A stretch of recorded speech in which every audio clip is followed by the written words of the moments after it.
Selamat pagi Bapak dosen dan teman-teman sekalian. Di sini saya Reflina Astuti Purba dengan NIM 7203142006 akan menjelaskan mengenai membeli saham di aplikasi iPod.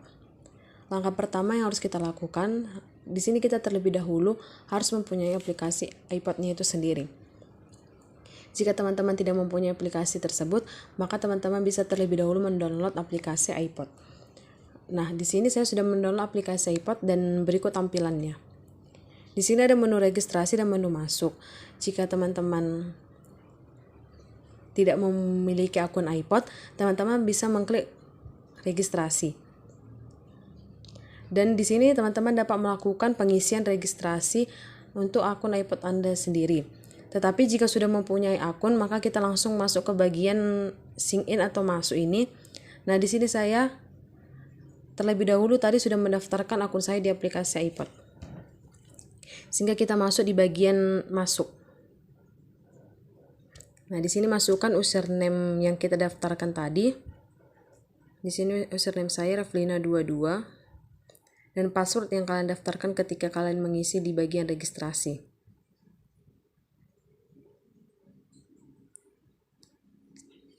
Nah, di sini saya sudah masuk.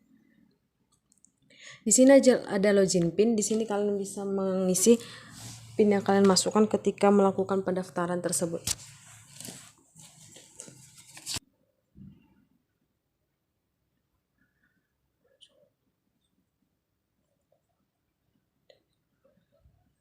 Baik, sudah masuk di aplikasi iPod itu sendiri. Nah, di sini ada aplikasi iPod yang dimana bisa kita tengok ada di sini Saham Easy, Saham Pro, Reksadana, dan ETV. Nah, di sini ada dari Infokas, ada protes saham, status order, dan kalendernya. Nah, di sini tadi saya terlebih dahulu sudah melakukan transfer ke RDN saya dengan nominal 100.000, sehingga kas yang ditampilkan di iPod ini yaitu 100.000. Di sini ada gambar profil dari kita sendiri. Di sini profil saya itu Reflina Astuti Purba dengan customer code-nya itu ada R10001144023.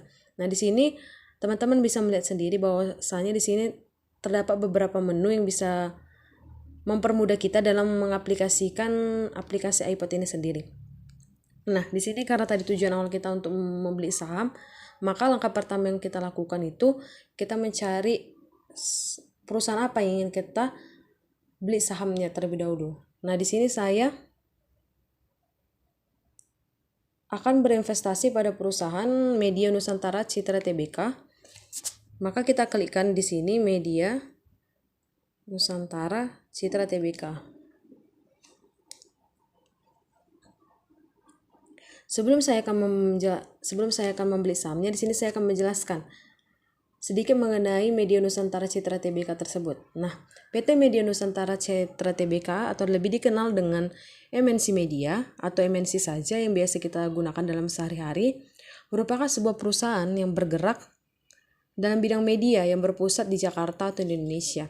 Nah, perusahaan ini sendiri didirikan pada 17 Juni 1997 dengan nama PT Panca Andika Mandiri yang dimiliki oleh Suti Jiati M. Tahir dan Chairel Amri dan Yeni Kudowo. Nah, di sini aplikasi ini sendiri dia MNC ini ada di televisi, ada di bagian radio, ada di bagian media cetak dan online, ada di bagian konten, dan ada di bagian lainnya seperti di bagian untuk MNC internasional.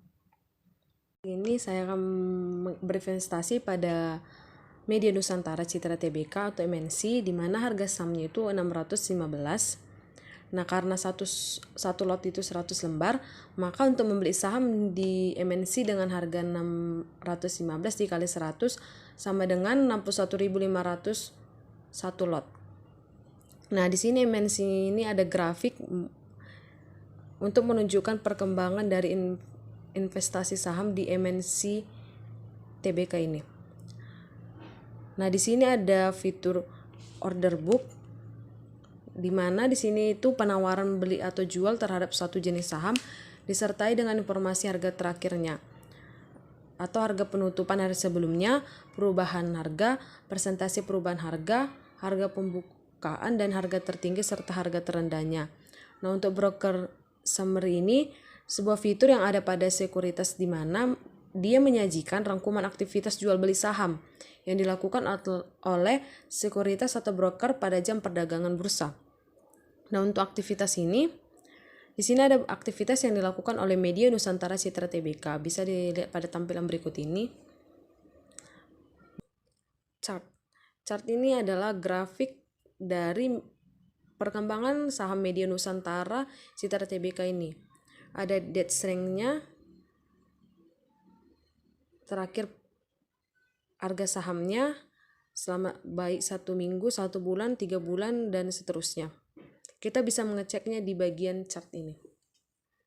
Kemudian ada down summary, ada down detail, ada crop action, company profile ini. Di sini kita bisa melihat profil dari perusahaan ini. Jadi di sini terdiri dari nomor HP-nya, emailnya, websitenya, bahkan dari direktur-direkturnya juga sudah lengkap di sini, berserta komisarisnya. News research, di mana news research ini berisi tentang berita-berita terkini mengenai Media Nusantara Citra Tbk ini. Jadi ketika kita ingin menanamkan saham kita di Media Nusantara Citra Tbk, kita bisa melihat isu-isu terkini mengenai Media Nusantara Citra Tbk ini. Kemudian juga di sini ada statistik yang dimana di sini ada gambaran statistik dari Media Nusantara Citra Tbk. Nah, fundamental juga terdapat fundamental di sini. Jadi kita bisa melihat bagaimana dari kasnya, total aset dari MNC ini, pendapatannya, gross profitnya, dan sebagainya di setiap tahunnya. Di sini dia mulai tahun 2022 sampai 2016. Ini juga ada target price-nya, itu target dari penjualan dari saham Media Nusantara Citra Tbk, ada juga snapshot dan price alert-nya. Nah, kemudian kita akan membeli saham pada Media Nusantara Citra Tbk, maka kita akan membeli dari simple buy. Nah, di sini saya ingin membeli satu lot.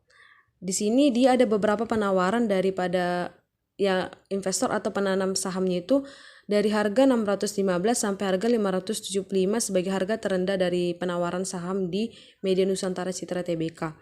Nah, tetapi untuk harga saham 575, 580 dan 585 tidak bisa kita gunakan karena di sini penawarannya 0.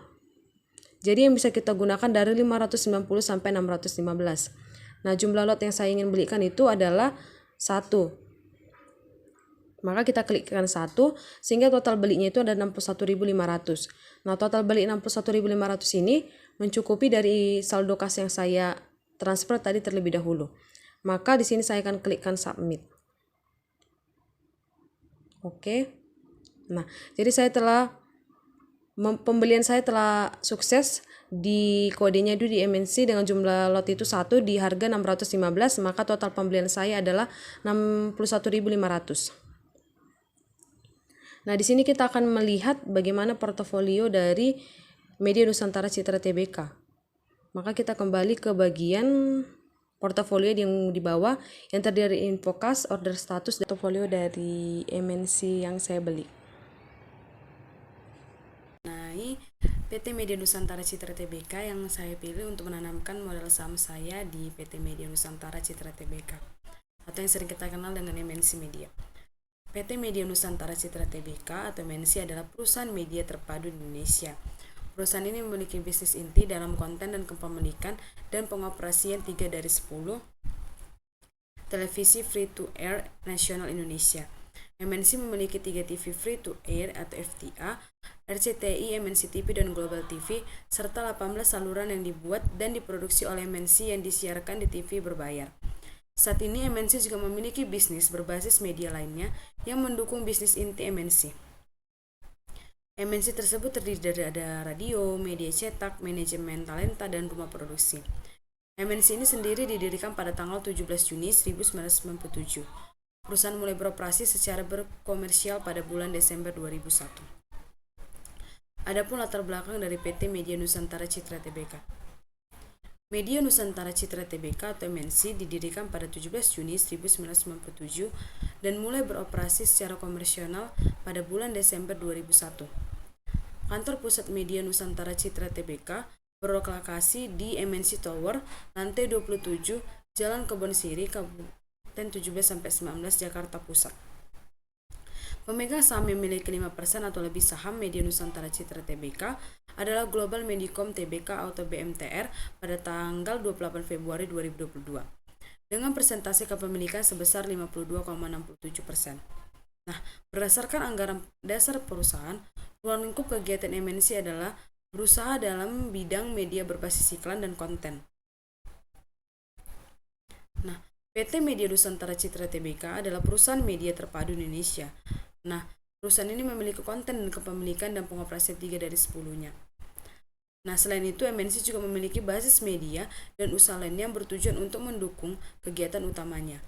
Nah, bisnis pendukung tersebut terdiri dari radio, atau sering kita kenal dengan MNC Trijaya, RDI, Global Radio, dan V Radio, serta media cetak atau koran Sindo, Talenta Manajemen atau Star Media Nusantara, dan rumah produksi atau MNC Picture dan MNC Animation, dan sebagainya. Nah, pada tanggal 13 Juni 2007, MNC memperoleh pernyataan efektif dari Bapepam LK untuk melakukan penawaran umum perdana saham MNC kepada masyarakat sebesar 4.125 dengan nilai nominal 100 per saham dengan harga penawaran 900 per saham. Saham-saham tersebut dicatat pada Bursa Efek Indonesia pada tanggal 22 Juni 2007. Nah, di sini ada pun profil dari Media Nusantara Citra Tbk. Nama Media Nusantara Citra Tbk, kodenya ada MNC, alamat email, telepon, dan NPWP serta situs tertera pada layar. Nah, bidang usaha utamanya itu ya tadi sudah dijelaskan, yaitu perdagangan umum, pembangunan, perindustriasian, pertanian, pengangkutan, percetakan, multimedia melalui perangkat satelit dan perangkat telekomunikasi lainnya, jasa dan industri. Industrinya itu adalah media. Nah, adapun presiden komisarisnya ada Haritoneso Dibjo, komisarisnya ada Syafir Nasution, presiden direkturnya ada Nuar Singh, dan direkturnya ada Dini Ariyanti Purt. Direktur berikutnya ada Ruby Panjaitan, direktur berikutnya ada Valencia Herliana Tanwes Dibjo, dan ada komite auditnya itu Agus Wulianto, dan wakil presiden komisaris independennya ada Muhammad Jainul Majid, komisaris independennya ada Joel Richard Horgard, dan wakil presiden direkturnya ada Kanti Mardianti Irwansyah, dan direkturnya ada Ella Kartika, direktur berikutnya Tantan Sumartana, presiden komite audit ada Joel Richard Horgard, dan komite auditnya ada Muhammad Inwan Gania. Nah, adapun analisis fundamentalnya, yang pertama aset. Aset merupakan sumber daya dengan nilai ekonomi yang dimiliki atau dikendalikan oleh perusahaan dengan harapan akan memberikan manfaat di masa depan. Aset dilaporkan di neraca perusahaan dan dibeli atau dibuat untuk meningkatkan nilai perusahaan atau menguntungkan operasi perusahaan. Aset dapat dianggap sebagai sesuatu yang dapat menghasilkan arus kas, mengurangi pengeluaran, atau meningkatkan penjualan terlepas dari apakah itu peralatan produksi atau paten. Adapun aset yang dimiliki oleh PT MNC Media pada 5 tahun terakhir, pada tahun 2018 asetnya ada 16.300 miliar, pada tahun 2019 mengalami peningkatan menjadi 17.800 miliar, tahun 2020 mengalami peningkatan 18.900 miliar, pada tahun 2021 juga mengalami peningkatan 21.400 miliar, dan tahun 2022 yaitu mengalami peningkatan juga sebesar 21.900 miliar. Jadi aset yang dimiliki oleh perusahaan MNC Grup Tbk ini mengalami peningkatan di 5 tahun terakhir ini. Selanjutnya ada dividen. Dividen adalah pembagian laba kepada pemegang saham berdasarkan banyaknya saham yang dimiliki. Jumlah dividen yang akan dibagi diusulkan oleh Dewan Direksi Perusahaan dan disetujui di dalam rapat umum pemegang saham atau RUPS. Nah, untuk tahun 2018 dividennya itu 0, mengalami penurunan. Nah, pada tahun 2019 dividen yang terjual yaitu 15 mengalami peningkatan. Tahun 2020 pembagian laba dividennya itu 0, mengalami penurunan. Tahun 2021 mengalami peningkatan sebesar 8, dan pada tahun 2022 mengalami penurunan. Adapun return on asset yaitu ROA merupakan seberapa besar kemampuan perusahaan dalam menghasilkan laba dengan menggunakan total aset yang dimiliki perusahaan. ROI yang positif menunjukkan bahwa dari total aset yang dimiliki, perusahaan mampu menghasilkan laba. Nah, semakin besar nilai ROA berarti semakin efektif perusahaan dalam mengelola aset yang dimiliki dan sebaliknya.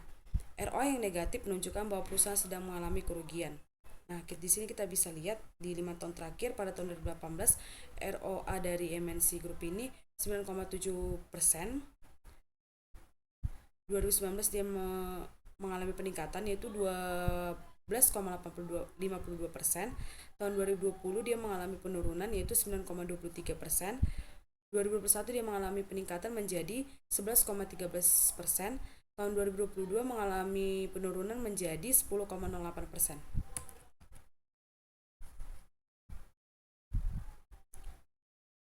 Berikutnya ada return on equity atau ROE. Ini digunakan untuk mengukur seberapa besar keuntungan yang dihasilkan perusahaan dibandingkan dengan modal yang disetor oleh pemegang saham. ROI berguna untuk membandingkan profitabilitas perusahaan dengan perusahaan lain dalam industri yang sama. Nah, nilai ROI yang semakin besar menunjukkan bahwa perusahaan lebih mampu mengelola modal yang dimiliki untuk menghasilkan laba. Tahun 2018 ROI-nya itu 14,39%. Nah, pada tahun 2019 mengalami peningkatan menjadi 17,83%. Tadi juga dijelaskan bahwa semakin besar ROI-nya menunjukkan bahwa perusahaan lebih mampu mengelola modal yang dimiliki untuk menghasilkan labanya. Akan tetapi pada tahun 2020 dia mengalami penurunan menjadi 12,08. Dan tahun 2021 dia juga mengalami penurunan, dia mengalami peningkatan menjadi 13,57%. Nah, untuk tahun 2022 dia mengalami penurunan dan menghasilkan labanya itu menjadi 11,15%. Nah, earning per share, berikutnya ada earning per share. Earning per share adalah keuntungan perusahaan yang dialokasikan untuk setiap lembar saham yang biasanya beredar. Nah, earning per share merupakan sebuah indikator untuk menilai tingkat profitabilitas perusahaan. Semakin tinggi nilai EPS, semakin baik perusahaan tersebut dalam menghasilkan laba per lembar sahamnya. Jadi semakin tinggi nilai earning per share-nya itu, semakin baik perusahaan dalam mengelola laba dari per lembar saham yang terjual. Untuk tahun 2018 itu dia mengalami peningkatan untuk earning per share-nya itu sebesar 107 untuk yang terjual. Nah, 2019 juga dia mengalami peningkatan menjadi 156. Untuk tahun 2022 dalam penjualan per lembar sahamnya itu laba yang diperoleh menurun sebesar 117.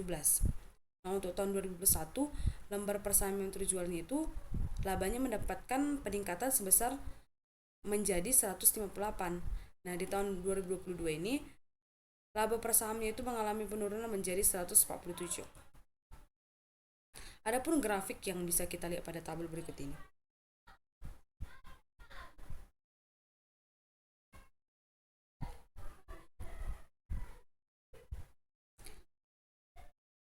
Nah, untuk grafiknya yang pertama kita lihat di tahun 2018. Tadi earning per share-nya itu atau kemampuan perusahaan dalam menghasilkan laba per lembar sahamnya itu untuk tahun 2018 kan 107.